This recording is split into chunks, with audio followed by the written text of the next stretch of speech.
Assalamualaikum warahmatullahi wabarakatuh.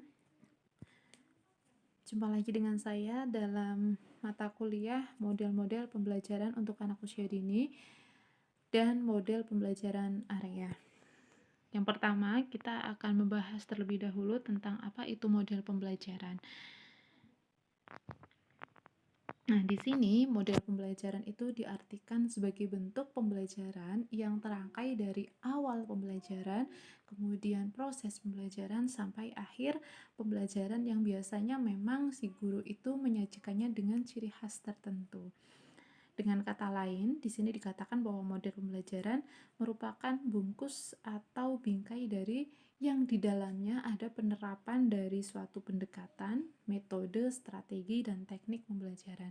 Jadi pada sekolah tertentu biasanya memang memiliki model pembelajaran yang digunakan. Semisal di TK Aisyah cabang Kartasura itu menggunakan model pembelajaran sentra, maka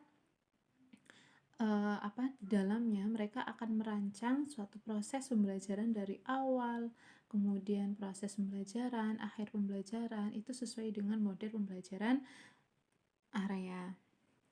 Nah, biasanya sebelum merancang pembelajaran itu ada yang namanya RPP ya. RPP itu memang di dalamnya nanti kalian bisa melihat ada pendekatannya menggunakan apa, metodenya, strateginya, teknik pembelajarannya seperti apa.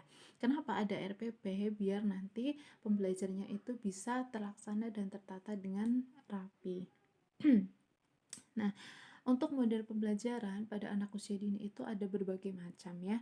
Yang pertama ada model pembelajaran klasikal, yang kedua ada model pembelajaran area, yang ketiga ada model pembelajaran sentra, dan yang keempat ada model pembelajaran kelompok dengan pengaman, ada model pembelajarannya dari luar negeri ya, Hexcop, ada STEAM, dan sebagainya. Nah, itu nanti kita akan belajar di pertemuan yang selanjutnya. Untuk hari ini kita akan belajar terlebih dahulu tentang model pembelajaran area. Jadi model pembelajaran area ini dikembangkan oleh Hexcop di Amerika Serikat dan dikenalkan di Indonesia oleh Children Research International.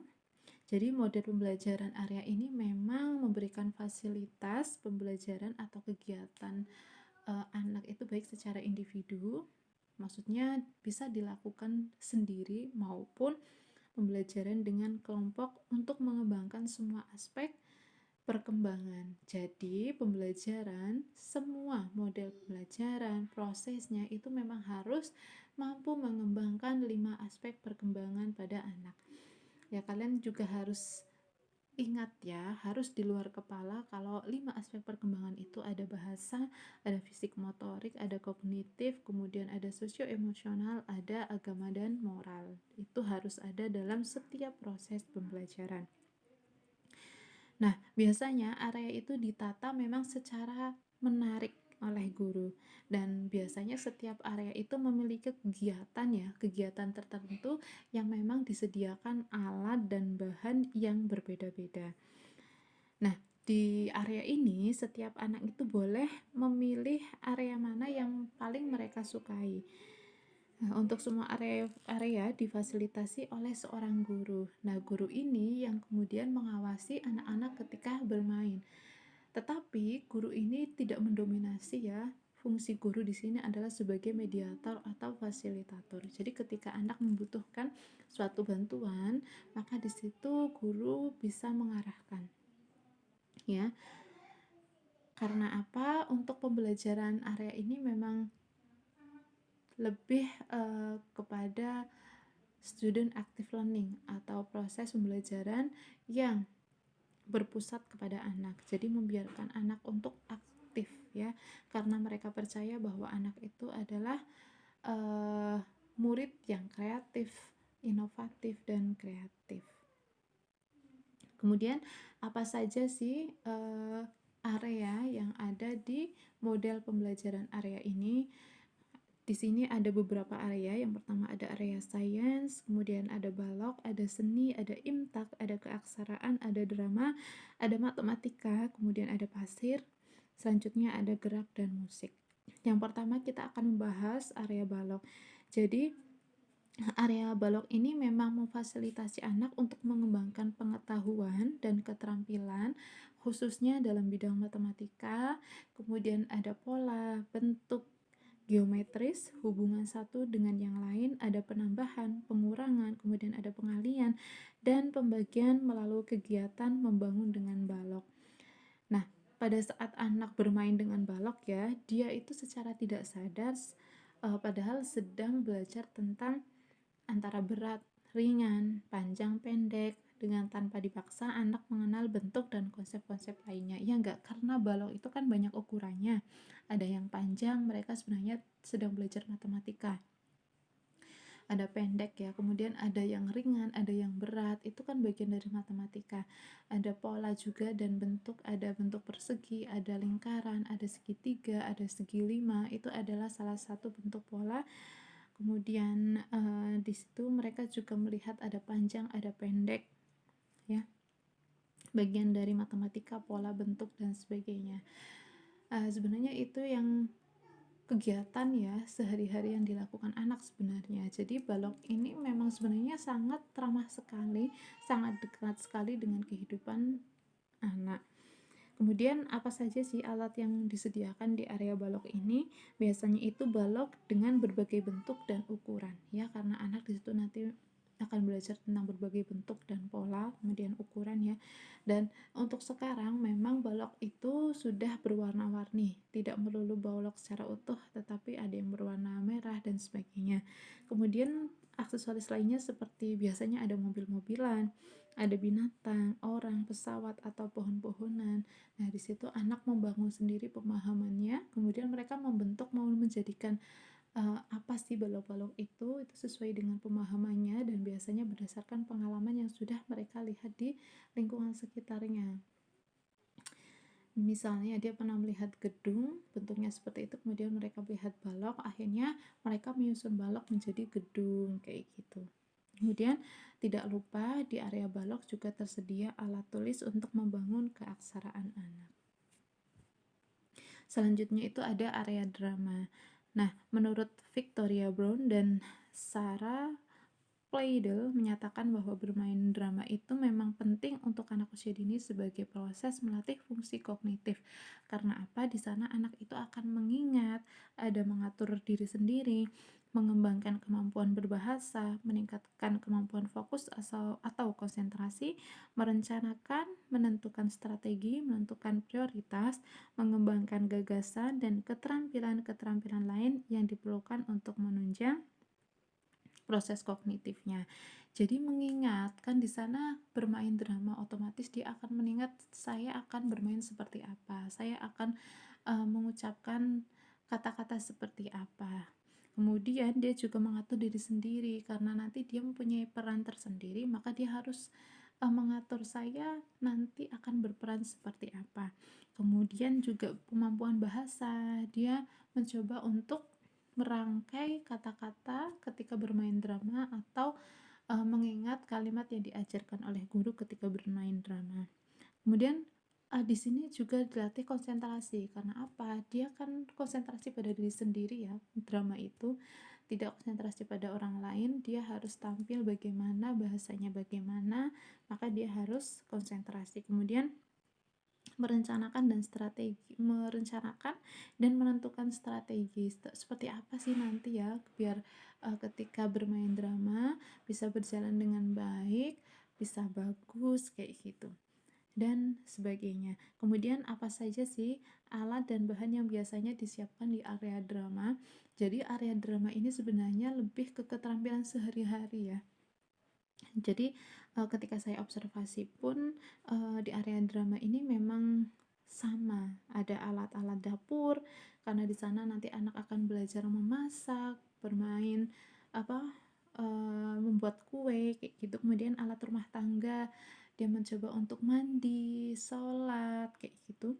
Kemudian berbagai profesi sebagai dokter bagaimana sih kayak gitu. Kemudian guru, polisi kayak gitu. Dia juga belajar secara konstruktivisme juga ya, dia memahami apa yang ada di lingkungannya sebelumnya kemudian diimplementasikan ketika di area drama ini. Dokter seperti apa biasanya? Oh, menyuntik kayak gitu. kemudian memeriksa denyut nadi. Biasanya kan ada tuh alat-alatnya. Nanti anak di situ mempraktekannya. Kemudian boneka dengan berbagai bentuk, anak-anakan biasanya ya. Dan alat lainnya yang dapat dijadikan sebagai alat main. Selanjutnya ada area seni. Nah, di sini area seni ini mendukung pengembangan kreativitas dan pengalaman anak dalam menggunakan berbagai bahan dan alat. Nah, di sini inti dari kegiatan seni adalah anak-anak mengekspresikan apa yang mereka amati, pikirkan, bayangkan, dan rasakan melalui alat dan bahan yang sudah disediakan. Nah, biasanya apa saja sih di area seni ini? Biasanya yang tersedia itu ada kertas dengan berbagai ukuran, kemudian ada kuas, ada cat warna-warni, ada krayon, spidol alat menggambar, tanah liat, play-doh atau plastisin, ada kayu, dedaunan, kain, kaleng, kertas warna-warni, gunting, lem, dan berbagai pita, bahan-bahan daur ulang lainnya. Jadi di situ memang disiapkan, nanti terserah anak mau memilih apa. Ya. Biasanya memang anak memilih sesuai dengan minatnya, makanya pembelajaran itu harus memenuhi kebutuhan anak. Maka di area ini juga banyak sekali permainannya, karena setiap anak itu tidak hanya tertarik pada satu permainan, tetapi mereka memiliki ketertarikan yang berbeda-beda. Makanya harus disiapkan berbagai macam alat dan bahan. Selanjutnya ada area keaksaraan.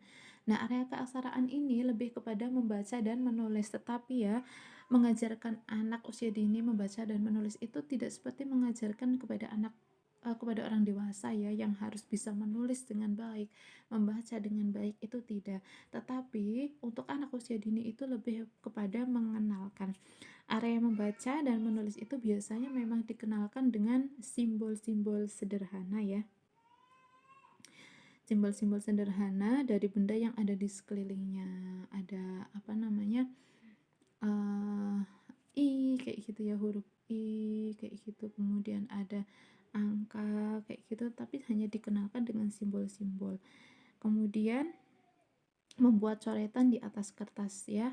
Tadi di area balok juga ada kertas alat tulis yang disediakan.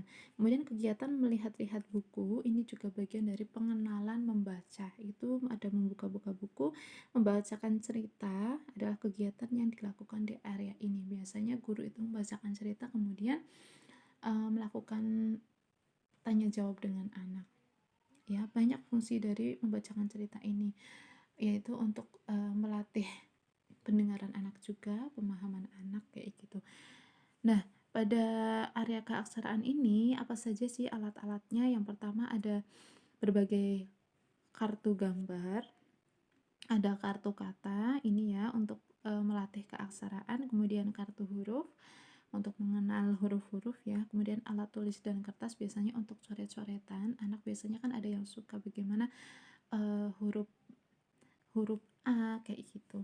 Kemudian berbagai buku bergambar, buku cerita dan sebagainya.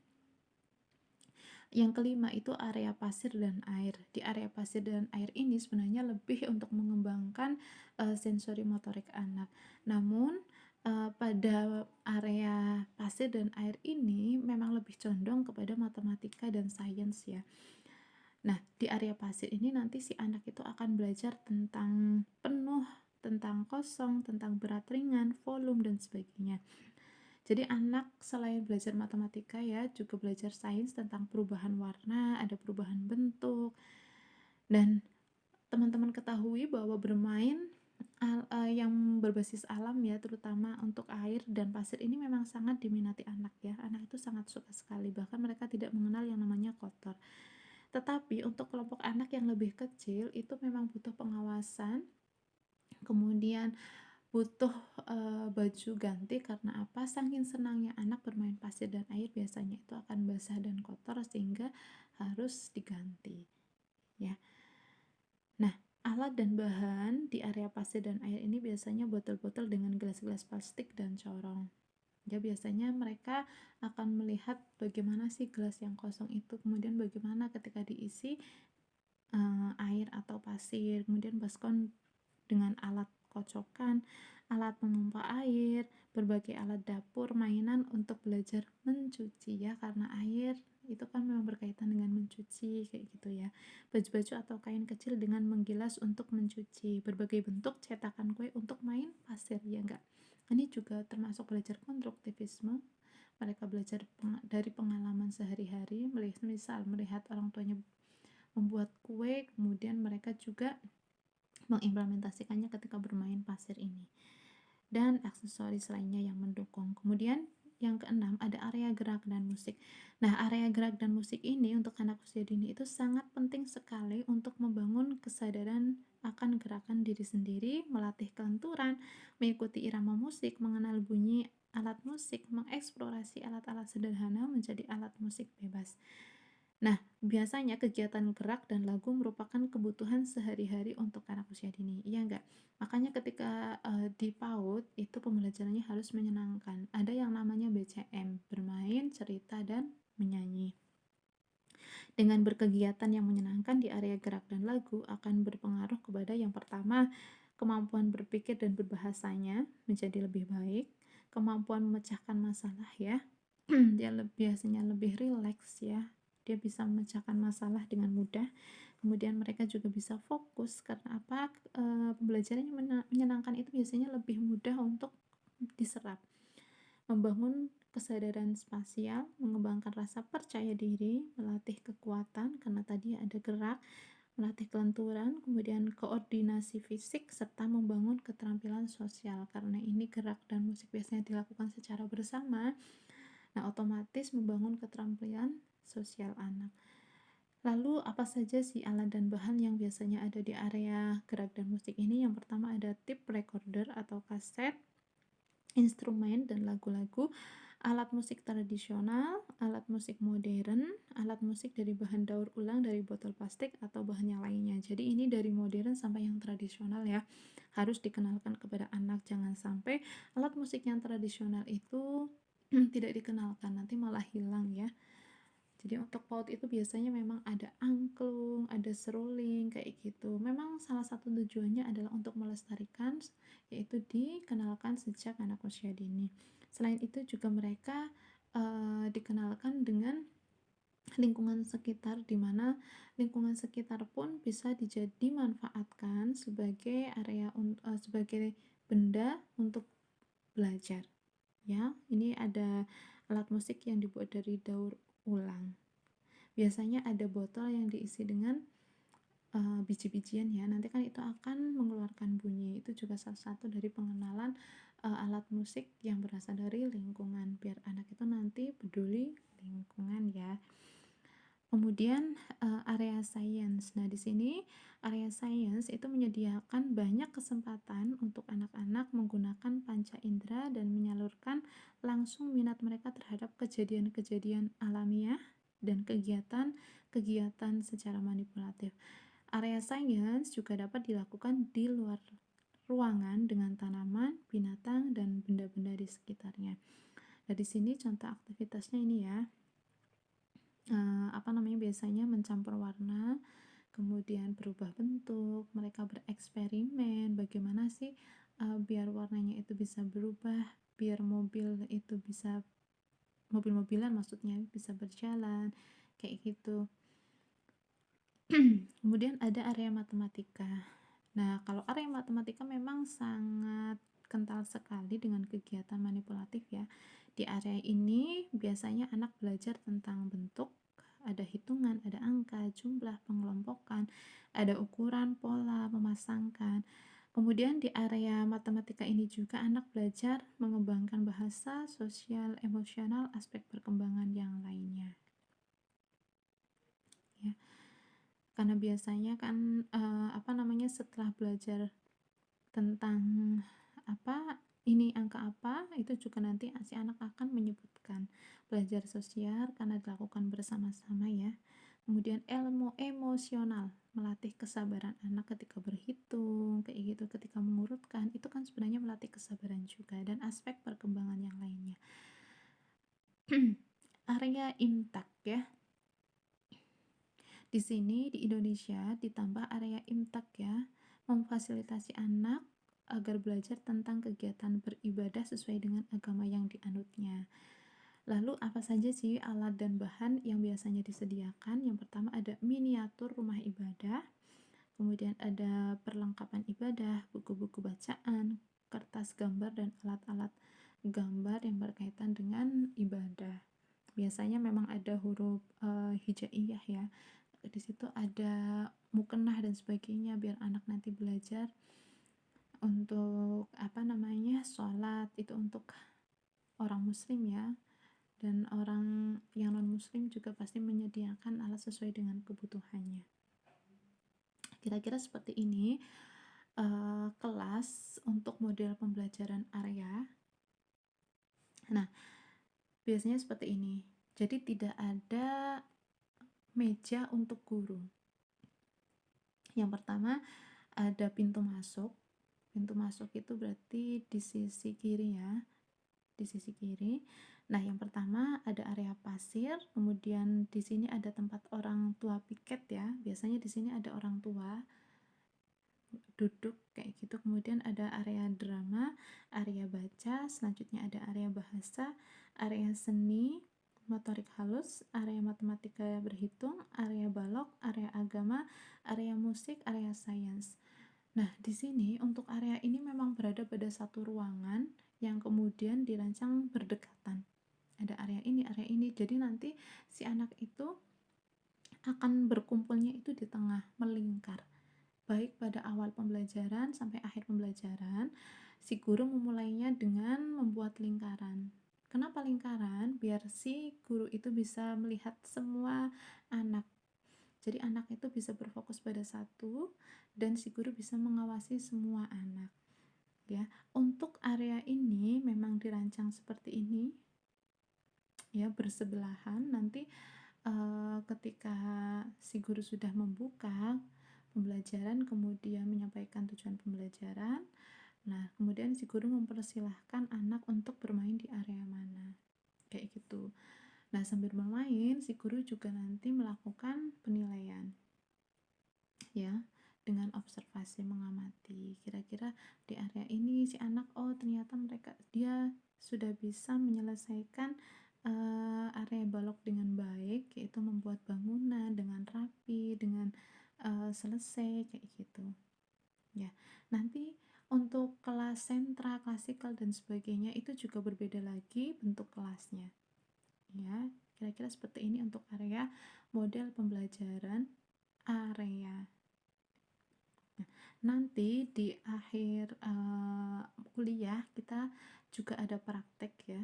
Nanti kalian praktek membuat miniatur kelas untuk PAUD. Nanti akan dibagi kelompok area, ada klasikal, seni, kelompok, dan sentra. Baik, begitu saja pembelajaran tentang model-model pembelajaran untuk anak usia dini pada hari ini. Semoga bermanfaat. Kita bertemu lagi di pertemuan selanjutnya ya dengan model pembelajaran yang lainnya. Terima kasih. Wassalamualaikum warahmatullahi wabarakatuh.